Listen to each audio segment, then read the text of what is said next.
¿Crees que Dios puede usar tu vida aún a pesar de todas tus imperfecciones y todos tus pecados?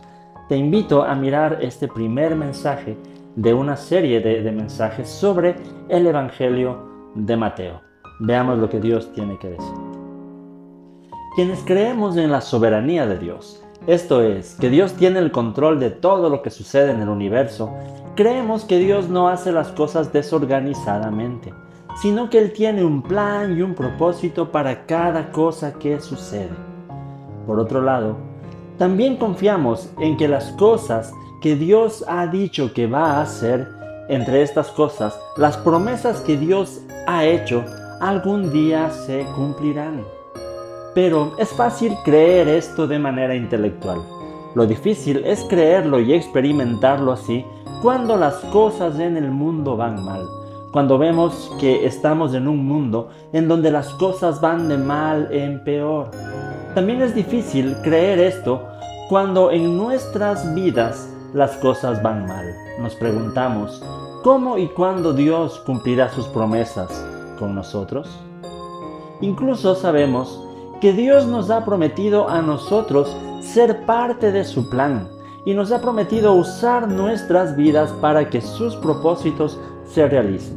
Sin embargo, en ocasiones vemos nuestras imperfecciones o nuestras debilidades que pensamos que Dios no podría usar nuestras vidas para cumplir con sus planes.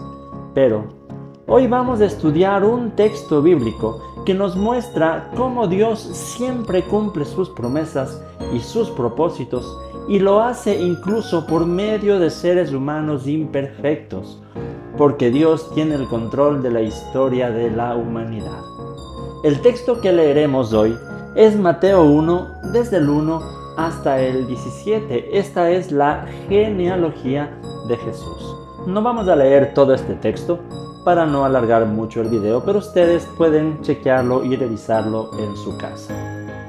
No sé cuántas veces han escuchado un mensaje sobre una genealogía, pero hoy lo vamos a hacer, ya que este será el primero de una serie de mensajes sobre el Evangelio de Mateo. Y lo primero que vamos a ver es que Dios siempre tiene un plan.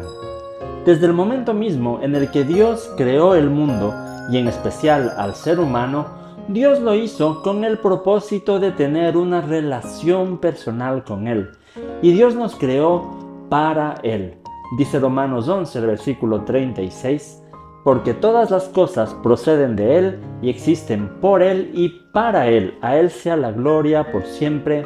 Amén. Es decir, Dios creó un mundo en donde Él pueda ser el Rey, en donde Él pueda reinar y al mismo tiempo expresar su amor, su compasión, su gracia, su santidad, por medio de una relación correcta con su creación. Por eso, el primer versículo de la genealogía de Jesús nos muestra a Jesús como hijo de David. Esto es en Mateo 1:1, tabla genealógica de Jesucristo, hijo de David, hijo de Abraham. Porque recordemos que solamente un hijo del rey David tendría el linaje correspondiente para un rey de Israel. Y el pueblo de Israel esperaba un Mesías, un descendiente del rey David. Y esto es lo primero que Mateo nos muestra sobre Jesús. Lastimosamente, este plan de Dios, el plan que Dios tenía que también considerar el hecho de que los seres humanos, al ser humanos y tener libertad, podíamos fallar. Es decir, el pecado no fue algo que tomó por sorpresa a Dios. Dios es omnisciente y su plan estaba previsto desde antes de la fundación del mundo, incluso teniendo en cuenta los errores que los seres humanos iban a cometer. Entonces, al contrario de lo que afirmarían algunos teólogos que se adhieren al teísmo abierto, esto es, que Dios no conoce el futuro, la Biblia nos muestra más bien que no se trata de que Dios tenía un plan, pero luego el pecado obstaculizó el plan de Dios y por eso Dios tuvo que pensar en un plan de emergencia. No es así. El plan de Dios es perfecto y se cumplirá tal como Él lo ha previsto. Entonces, reconocer que Dios es omnipotente, pero también es omnisciente, es fundamental para nuestra confianza en Dios. Para entender que no se trata de que nuestros pecados le tomen por sorpresa a Dios, Él ya los conoce, incluso los que todavía no cometemos, pero Él también conoce la gracia que nos mostrará, el perdón que nos otorgará, ya que conoce también nuestro corazón y nuestro arrepentimiento y nuestra disposición a cambiar de actitud. Pero en fin, Dios sabe cómo cumplir su plan, aun a pesar de que lo haga por medio de seres humanos imperfectos. Dios sabe cómo hacerlo, y eso es lo segundo que nosotros vamos a ver en este mensaje. Dios sabe cómo cumplir su plan, porque Dios tiene el control de la historia. En esta genealogía, en Mateo, nos muestra que Dios tiene un control en toda la historia, incluso Él la organiza sistemáticamente. Mateo escribe que existen algunos periodos importantes de la historia del pueblo de Israel. En Mateo 1:17 dice: así que hubo en total 14 generaciones desde Abraham hasta David, 14 desde David hasta la deportación a Babilonia y 14 desde la deportación hasta el Cristo. Vemos que Mateo comienza la genealogía con el nombre de Abraham. Y esto también tiene un propósito, ya que para el pueblo de Israel fue con el llamamiento a Abraham que Dios inicia un nuevo periodo de restauración de su reino, de restauración de su pueblo. Por eso es que en ese llamamiento Dios le promete a Abraham ser una gran nación. Dice el libro de Génesis en el capítulo 12, el versículo 2: haré de ti una nación grande y te bendeciré. Haré famoso tu nombre y serás una bendición. La segunda etapa en esta genealogía es la del rey David, ya que esta significaba un paradigma de un buen reinado. Por eso siempre la esperanza mesiánica del pueblo de Israel tenía que ver con un reinado al estilo del rey David. Sin embargo, vemos que se incluye otra etapa, la de la deportación a Babilonia. Y esta no es una buena etapa para el pueblo de Israel. Para ellos era un paradigma de sentirse abandonados por Dios, pero abandonados por causa de su propio pecado, ya que fue por eso que Dios les retiró su protección y fueron cautivos a Babilonia.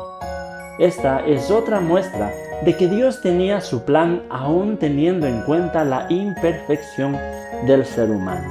Y es una muestra de que Dios cumpliría las promesas que había hecho al pueblo de Israel, ya que Dios es fiel aunque el ser humano no sea fiel.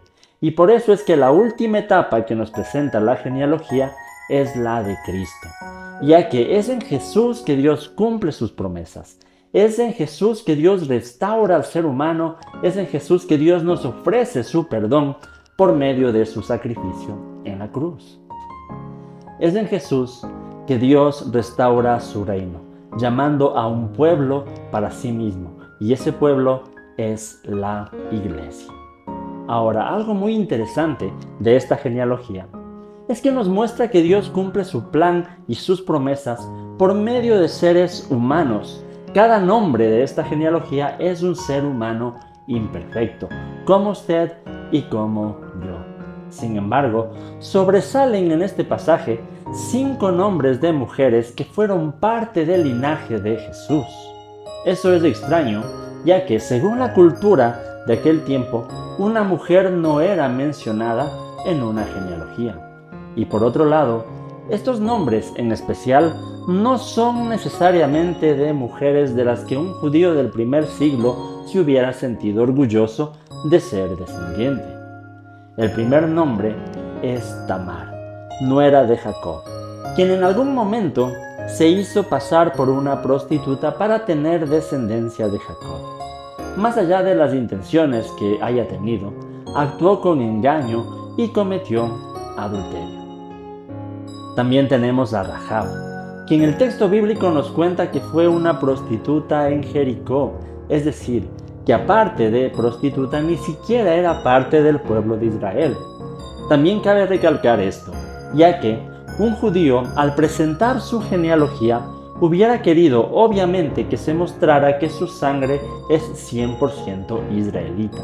Pero en este caso vemos que se menciona a Rahab, pero se lo hace también con un propósito, porque el mismo caso es el de Ruth, quien aunque en muchas cosas es alguien para admirar, tampoco era parte del pueblo de Israel, era moabita y fue bisabuela del rey David. Esto es una muestra de que el plan de Dios no se limita solamente al pueblo de Israel, sino que Dios tiene un plan para todas las naciones de la tierra. William Barclay, en su comentario de Mateo, dice: ya está aquí la gran verdad de que en Cristo no hay judío ni griego. Aquí, en el mismo principio, encontramos el universalismo del Evangelio y del amor de Dios. Luego se menciona incluso a Betsabé. Aunque no se cita específicamente su nombre, sí se dice que era la mujer de Urías, para traer a la mente el gran pecado del rey David, quien cometió adulterio con Betsabé y luego fue culpable de la muerte de su esposo. Entonces, todos estos nombres nos invitan a tener en cuenta que para Dios no es imposible cumplir su plan y sus promesas por medio de seres humanos imperfectos y pecadores. Dios puede llevar a cabo su plan perfecto por medio de seres humanos imperfectos. Eso para nosotros debe ser una gran motivación, ya que ninguno de nosotros es perfecto. Y estoy seguro que todos, en algún momento, por causa de nuestras imperfecciones, nos hemos preguntado: ¿será que Dios puede usar mi vida así como soy? Hay una canción del músico Santiago Benavides que dice: gracias por Pedro, gracias por Jonás, gracias también por la mula de Balaam, gracias por ser experto en soportar y transformar a los que no somos tan buenos y con todo pretendemos hablar de ti a la humanidad. Es una canción muy bonita que a mí me gusta mucho de Santiago Benavides. Y es que es verdad, incluso al ver la lista de los apóstoles que Jesús eligió, vemos que Dios puede usar personas que no eran perfectas, estaban llenas de defectos, pero ni nuestros pecados ni nuestras imperfecciones pueden detener el plan de Dios. Dice el autor Ríos Adrúbal en su comentario de Mateo lo siguiente: se advierte asimismo cómo este proceso se realiza a pesar de las flaquezas, fallas y errores de los individuos involucrados. De alguna manera, en cada uno de ellos, Dios moldea su instrumento y lo maneja de modo que cumpla el propósito específico para el cual lo ha elegido. Así pues, en vez de desanimarnos por nuestras imperfecciones y fallas, esta gran demostración de gracia divina debe estimularnos a depender más del Señor, sabiendo que a pesar de nuestros errores, su poder se perfeccionará en nosotros hasta cumplir a cabalidad sus designios. Fin de la cita. Y lo tercero que quiero compartir con ustedes es: ¿seremos parte de ese plan? Queridos hermanos, nos queda una pregunta. ¿Queremos ser parte del plan de Dios? Primero, debemos darnos cuenta de que la obra de Jesús fue para otorgarnos salvación y vida eterna. Ese fue su propósito, ese fue su plan y debemos estar agradecidos por eso. Pero Dios quiere llevar esa misma salvación, estas buenas noticias, también a más personas. Y Dios lo hace por medio de la predicación del Evangelio. Y para eso, nosotros podemos ser instrumentos de Dios, para que más personas lo conozcan. Queremos aceptar nuestra misión. Aquí se me viene a la mente el nombre de la última mujer en la genealogía de Jesús, que es María. Sabemos que cuando ella recibió su misión de parte de Dios, también estuvo dispuesta a aceptarla. Me gusta el versículo de Lucas 1:38 que dice: aquí tienes a la sierva del Señor, contestó María, que Él haga conmigo como me has dicho. Con esto el ángel la dejó. ¿Estamos nosotros dispuestos a decir esas palabras también? Si nosotros aceptamos nuestra misión, la vida no va a ser fácil. Al contrario de lo que en algunas iglesias a veces se enseña, eso de que venga Jesús y todos tus problemas desaparecerán, la Biblia en cambio nos confirma que no va a ser fácil la vida cristiana. Pero la vida cristiana es la única vida que tiene significado y propósito eterno, porque es el plan de Dios, el creador de todo lo que existe, y no hay más dicha que vivir nuestra vida con un sentido y un propósito. Recuerden el texto de Romanos 11:36. Porque todas las cosas proceden de Él, existen por Él y para Él. A Él sea la gloria por siempre. Amén. Para concluir, solo quiero comentar que el Señor siempre cumplirá su propósito y sus promesas, y lo hace a través de seres humanos imperfectos, a quienes Él ha llamado.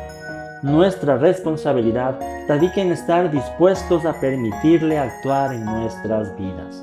Debemos abrir nuestros corazones y rendirnos a su voluntad, confiando en que Él utilizará incluso nuestras imperfecciones y limitaciones para cumplir su propósito divino. Si este mensaje te ha gustado, puedes ayudarme regalándome un me gusta, dejándome un comentario, compartiendo este video en tus redes sociales, y si Dios pone en tu corazón el deseo de apoyar económicamente este ministerio, puedes hacerlo también por medio de un super gracias. Puedes también apoyarnos convirtiéndote en miembro del canal, en donde tendrás incluso acceso a material exclusivo para miembros del canal, como en los videos de los talleres que enseñamos una vez al mes. Y también puedes hacerlo a través de nuestra cuenta de PayPal. En la descripción encontrarás un enlace para que puedas hacerlo. Yo te agradezco por estar pendiente de este canal y te invito a seguir esta serie de videos con mensajes sobre el Evangelio de Mateo. Gracias, que el Señor te bendiga.